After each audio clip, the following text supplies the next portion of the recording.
125A, BNS ની કલમ 125B, BNS ની કલમ 281, 324(4) અને MV એક્ટની કલમ 5, 177, 181 અને 184 હેઠળ ગુનો નોંધવામાં આવ્યો છે.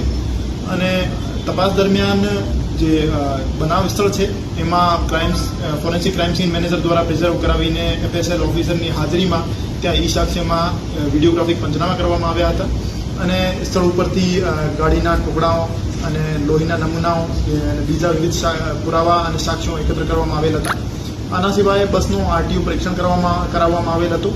અને ડ્રાઈવર જે છે ડ્રાઈવરને પબ્લિકે થોડું માર્યો હતો, તો એના કારણે હોસ્પિટલમાં છે ડ્રાઈવર અત્યારે, તો સારવાર હેઠળ છે અને પોલીસ જાપ્તો એના ઉપર મૂકવામાં આવ્યો છે. અને હોસ્પિટલથી ડિસ્ચાર્જ થયા પછી એમની અટક કરવામાં આવશે. અને હજુ સુધી જે તપાસ છે આમાં તપાસ દરમિયાન સામે આવ્યું છે કે જે ડ્રાઈવર છે એમના પાસે ટ્રાન્સપોર્ટ વ્હીકલ ચલાવવાની લાયસન્સની મુદત પૂરી થઈ ગઈ હતી 17/2/2025 ના રોજ. એના પછી એમના પાસે ટ્રાન્સપોર્ટ વ્હીકલ ચલાવવાની વેલિડિટી નહોતી.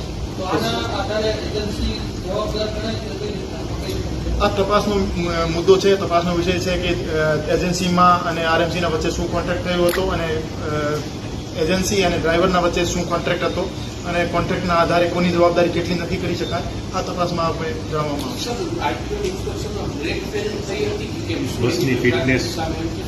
RTOએ અમને જણાવ્યું છે કે બસના બ્રેક બરાબર હતા અને બસના કોઈ બ્રેક અથવા મિકેનિકલ અનફિટનેસના કારણે અકસ્માત હતો. અમે ડ્રાઈવરના બ્લડ સેમ્પલ લઈ લેવામાં આવ્યા છે, જેના એલ્કોહોલની હાજરી અથવા કોઈ બીજા અન્ય નશાકારક પદાર્થની હાજરી છે કે કેમ એના માટે તપાસ માટે સેમ્પલ મોકલી દીધા છે. અને બ્રેથ એનાલાઇઝરથી ચેક કરતા ડ્રાઈવર એલ્કોહોલની હાજરી એમાં જણાઈ આવેલ નથી.